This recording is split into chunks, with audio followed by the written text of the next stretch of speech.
Your podcast is a powerful tool that serves your audience and your business. But how do you manage it all, bring in new listeners, and convert those listeners into customers? That's what this show is all about. Welcome to Podcasting for Educators. I'm Sarah Whitaker, classroom teacher turned podcast manager, and I'm here to help you get the most out of your show, all while making an impact on other educators. Welcome to episode 4 of our New Year Reset series. In this series, we have been looking at each piece of your podcast and determining how we can hit that reset button, tweak things for improvement, and head into the new year with a sense of renewed energy. In episode 127, we reflected on your podcast's progress so far and visualized what's to come. In episode 128, we reimagined your podcast routines with the Decide Once principle. And in episode 129, we brainstormed how you could re-energize your episode content. Now, when we think about improving our podcast or growing our podcast, the first thing your mind probably goes to is how can I increase the number of people who are listening to my show? More people equals a bigger audience, right? Well, yes, in a sense, but perhaps the more important thing to consider is how can I keep my current listeners engaged enough to stick around? And that's what we're going to be looking at today, audience engagement. I think audience engagement is a big pain point for a lot of podcasters because it can feel kind of lonely and isolating sitting here talking to a microphone and a computer with nobody to look at on the other side, and very often nobody talking back at you once these episodes air. So first, let's define what audience engagement even is when it comes to podcasting. Audience engagement can mean a lot of different things, but it is a level of interaction, connection, participation between you, the podcast host, and your listeners. And I have come up with 5 indicators of audience engagement. So these are 5 things that you can look at when you are considering how your audience engagement is going. Number 1 is consumption, meaning is your audience listening to most or all of your episodes? And even a little bit deeper than that, when it comes to each individual episode, are they listening to all or most of that specific episode? And if you don't already know this, you can look at inside of your Apple Podcast Connect account, you can look at average consumption rate. That will only be for Apple listeners, but it's a really good indicator to show you what your average consumption is. The second indicator of audience engagement is retention. Are your listeners sticking around long term? Once they find out about your podcast, are they in it? Are they like a long-term fan, or are they kind of they listen to a couple episodes and then they hit that unfollow button and they don't come back to it? This can be a really tricky thing to measure, but one thing you can look at is, again, going into your Apple Podcast Connect account, and you can actually see how many followers you have on Apple Podcasts. And you can even see by month how many new followers you've gained on Apple and how many you have lost. So you can kind of track that number to see, wow, I'm gaining a lot of new followers each month, but I'm also losing a lot of followers. Or hopefully I'm gaining a lot of followers each month and those followers are sticking around.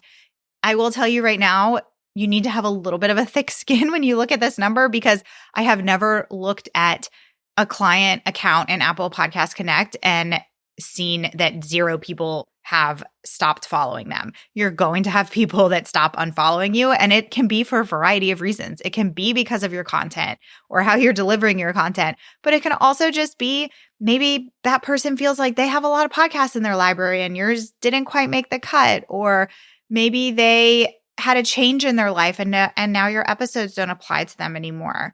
Or, there's so many different reasons, so don't take offense, but it is a good number to look at. The third indicator is ratings and reviews. Are your listeners giving you any kind of feedback? Are they going and leaving you a written review and tapping the 5 stars on Apple Podcasts to let you know that they are loving your content? The fourth indicator is feedback, okay, outside of reviews. So this could be in the form of messages on maybe Instagram, shares that people are sharing on social media. You know, when people screenshot an episode and they tag you and they say, wow, I'm really loving this episode, or hey, you need to check out this episode. So messages, shares, emails maybe that you're getting, and not just unsolicited emails, but maybe, hopefully, you are sending a weekly email. And in that email, in some way, you're talking about your podcast episode. Maybe you get an email back from somebody saying that they really enjoyed the episode that week or something along those lines. And getting this type of feedback is harder for some podcasters than others. And this is totally going to depend on the type of audience that you have. Some podcasters can get people sharing or commenting about their episode every single week, and other podcasters go weeks or months without hearing a word from their listeners. And I know that that can be really disheartening, but the fact is that this type of feedback is not the only form of audience engagement. Your audience just might be a type of audience that doesn't communicate in that way. So we're going to look at these other indicators and things that you can do in order to get other types of audience engagement. And then the fifth indicator of audience engagement is kind of like a level up. I kind of want to call this like a bonus indicator, because this isn't going to happen to all of your listeners, but obviously it is a goal for us as podcasters to have this happen, and that is conversion. So are your listeners converting to either email subscriber or to buyer in some way? This is showing you that they are so engaged with your podcast content that they want to continue learning from you outside of your podcast. Okay, so those 5 indicators were consumption, retention, ratings and reviews, feedback, and conversions. When we get any of these types of audience engagement, that's a really good thing because it's showing us that people are engaged with our content. They're trusting us, and that often leads to them sharing about your podcast through word of mouth promotion and just an overall more dedicated listener base. If your audience engagement has fallen flat in one of those areas or more than one of those areas, let's look at how we can revive that. I'm going to give you 4 kind of steps to take in order to revive your audience engagement. Step 1, and this might seem really basic, but it is so very important, and that is to understand your audience. Do you really know who's listening to your podcast? What are their interests? What are their needs? What are their pain points? I preach this all the time, but if you have never ever done a listener survey for your podcast, you need to do one. This is going to be the best way to find out who actually is listening, because it might not be who you think, or their needs might not be what you think they are. And doing a formal podcast survey can really give you all types of great information about your audience. It can give you insight into their demographics and their preferences and their needs and their wants. Okay, so step 1 is to understand your audience. Step 2 is to then create high quality content that meets their needs and their wants. Creating consistent high quality content is a surefire way to engage your audience. You want your episodes to be well planned based on what your listeners need. High quality content also means that your content is well edited. Are your episodes flowing? Is it easy and pleasurable to listen to as one of your listeners? Or are there things that are getting in the way of an enjoyable listener experience?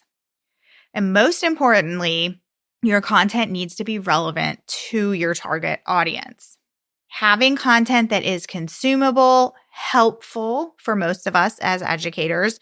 Maybe you don't have an educational podcast, in which case maybe that your content needs to be entertaining or it needs to be inspirational and relevant. So having content that's going to be consumable, helpful, and relevant really is kind of that golden ticket to audience retention, which, as I said before, is a form of audience engagement.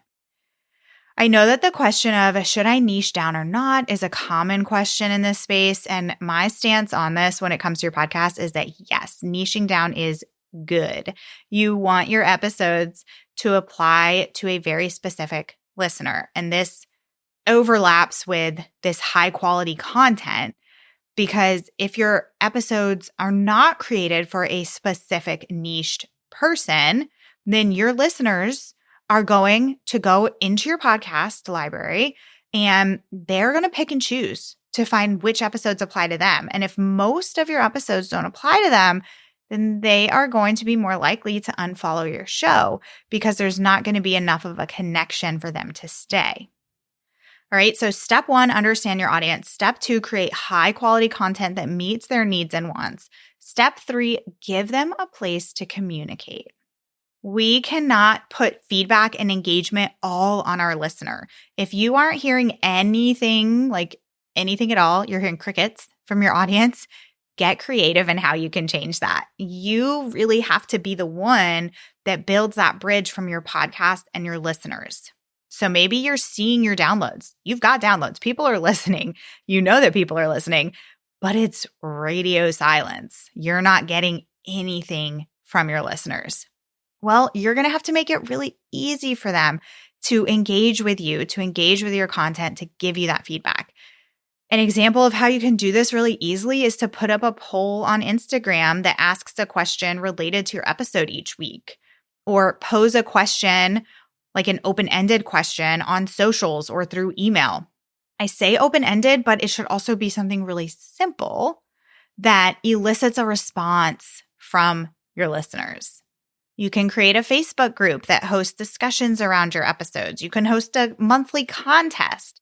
Let your listeners know that your DMs are open. And if somebody reaches out to you, talk back to them. This is also a really good opportunity to ask them right then and there to, hey, if you're loving my podcast, if you're loving this podcast, if it's helping you in some way, I would love for you to go to Apple Podcasts and write a review. That would mean so much to me.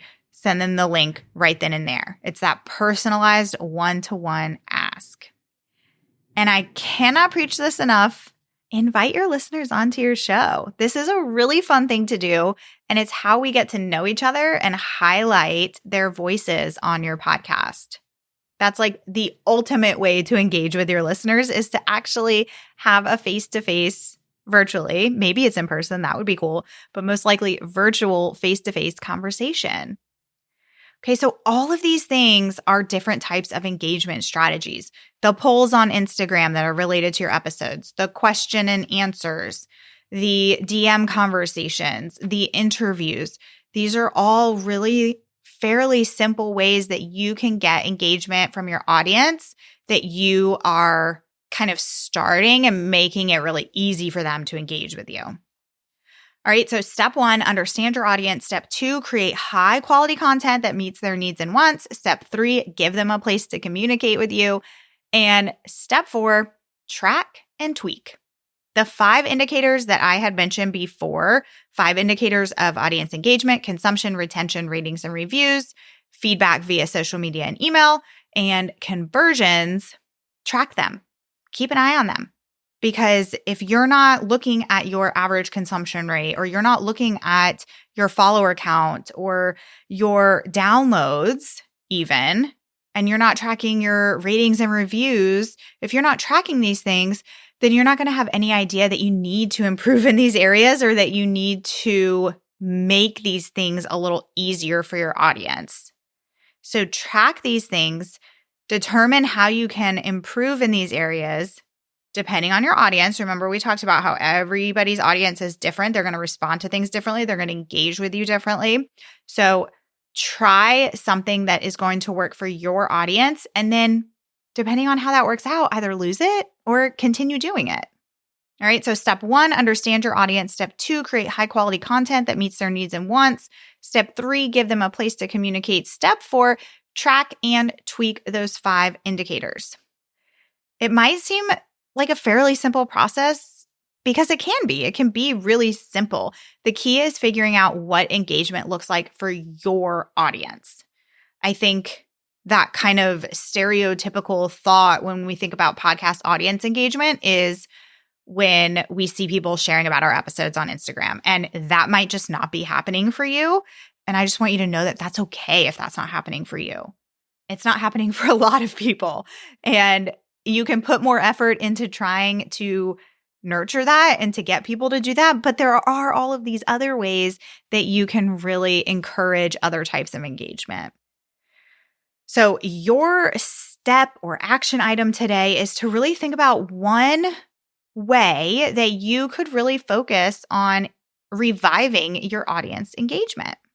And maybe that could be as simple as going to your Instagram right now and putting up a poll sticker that says, "Did you listen to my episode this week? Yes or no?" Simple, straight to the point.